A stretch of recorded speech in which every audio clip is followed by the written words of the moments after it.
Panginoon, Panginoon, ngayong umaga ay pumapasok ako sa iyong banal na presensya.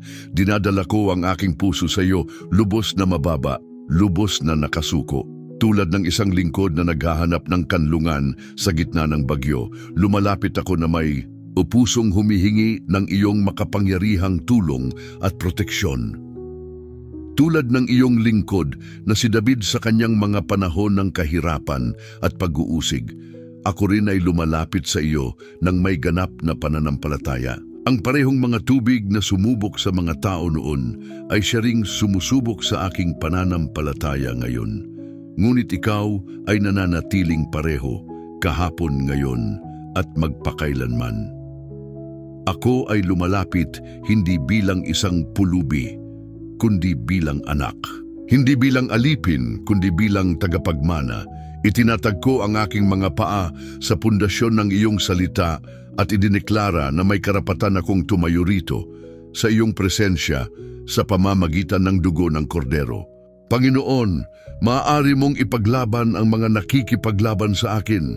Ipaglaban mo laban sa mga nakikipaglaban sa akin. Panatilihin mo ang iyong proteksyon at pagtatanggol sa aking buhay. Bumangon ka upang tulungan ako. Hugutin mo ang iyong sibat at buksan ang daan laban sa mga umuusig sa akin. Sabihin mo sa aking kaluluwa, ako ang iyong kaligtasan. Sa pangalan ni Jesus, hinihingi ko ang iyong makapangyarihang tulong laban sa lahat ng kaaway, lahat ng sumpa at lahat ng masasamang plano na inihanda laban sa akin at sa aking pamilya.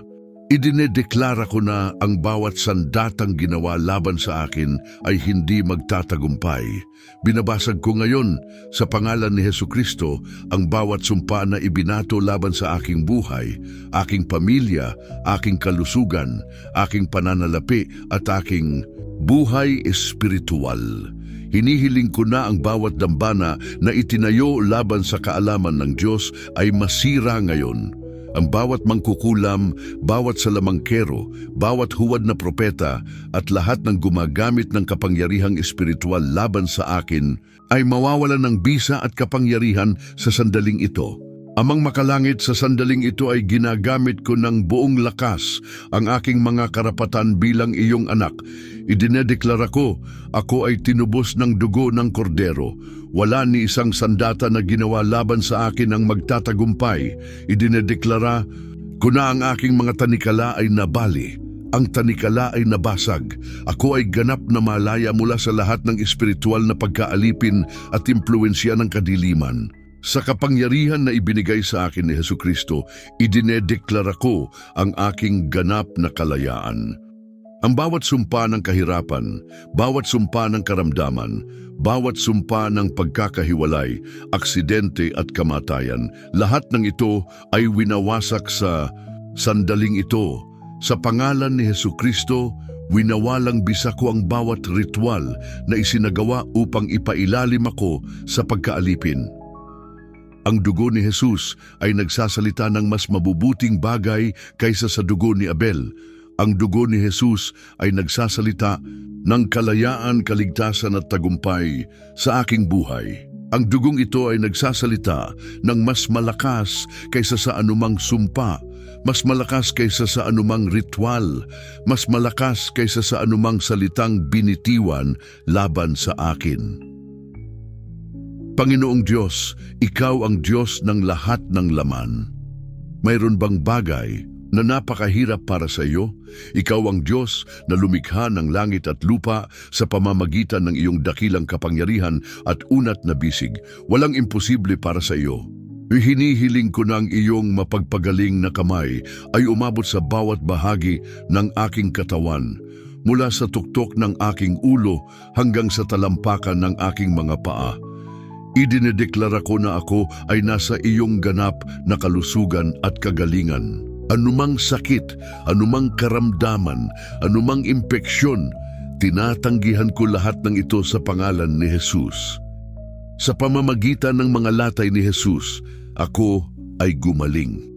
Ang kanyang buhay ay dumadaloy sa aking mga ugat, at ang kanyang kapangyarihan ay dumadaloy sa buong katawan ko, nagdadala ng kagalingan, nagdadala ng panunumbalik at nagdadala ng ganap na kalusugan.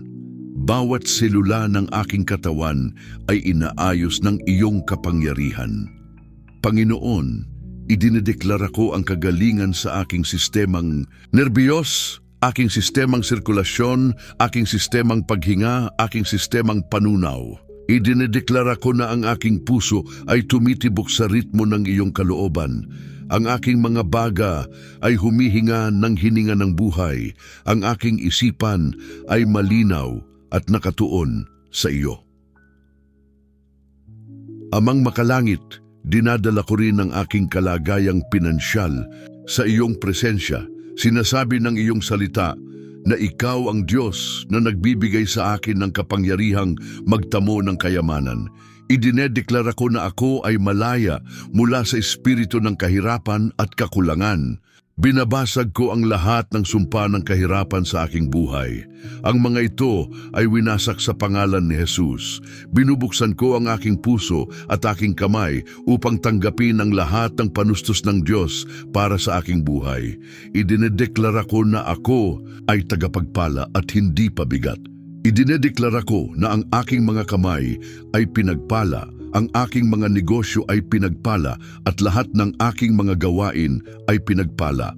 Ang pagpapala ng Panginoon ang nagpapayaman sa akin at hindi nagdadagdag ng kalungkutan dito. Walang kahirapan sa aking buhay at walang kakulangan sa aking tahanan. Panginoon, buksan mo ang mga pintuan na walang sinumang tao ang makapagsasara. Ikonekta mo ako sa tamang mga tao, sa tamang oras, para sa tamang mga pagkakataon. Hayaan mo na ang bawat binhi na aking itinanim ay magbunga ng saganang ani ng mga pagpapala. Panginoon, nananalangin din ako para sa aking pamilya. Inilalapit ko ang lahat ng miyembro ng aking pamilya sa trono ng awa. Idinedeklara ko na ang aking tahanan ay ligtas mula sa lahat ng ataking masama. Lahat ng miyembro ng aking pamilya ay lalakad sa kalooban ng Diyos. Ilukob mo ang iyong banal na proteksyon sa paligid ng aking tahanan. Ipinapahid ko ang dugo ng kordero sa mga hamba at sa bawat pintuan ng aking bahay. Walang anghel ng pagkawasak ang makakarating sa aking tahanan. Ang aking tahanan ay bukal ng kapayapaan, lugar ng kasaganaan at lugar ng pagpapala. Ako ay lumalakad sa kapangyarihan bilang isang mananampalataya at idinedeklara ko na walang masamang bagay na mangyayari sa aking pamilya at walang kapahamakan ang lalapit sa aking tahanan, sapagkat ipinag-utos niya sa kanyang mga anghel na ingatan ako sa lahat ng aking mga lakad. Panginoon, tinatakpan ko ang aking mga anak ng iyong pag-ibig. Naway sila'y lumago sa karunungan at kaalaman tungkol sa iyo. Naway ang bawat henerasyon ng aking pamilya ay maging mas matibay sa pananampalataya, mas masagana sa mga pagpapala at mas mabisa sa iyong kaharian. Isinusuot ko ang kumpletong baluti ng Diyos upang makalaban-laban sa mga plano ng dyablo. Ang aking mga balakang ay nabibigkisan ng sinturon ng katotohanan. Isinusuot ko ang baluti ng katuwiran. Ang aking mga paa ay nakasapatos ng kagamitan ng ebanghelyo ng kapayapaan. Higit sa lahat, kinuha ko ang kalasag ng pananampalataya na kung saan maipapawi ko ang lahat ng nagliliyab na palaso ng masama. Isinuot ko ang helmet ng kaligtasan at ang espada ng Espiritu na siyang salita ng Diyos.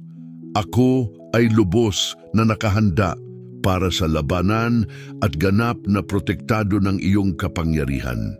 Panginoon, ako ay nagpapasalamat sa iyong awa at pag-ibig. Salamat sa iyong walang hanggang katapatan. Salamat sa pagbabagong ginawa mo mula sa pagiging wala tungo sa pagiging minamahal. Sa pangalan ni Hesukristo, Amen.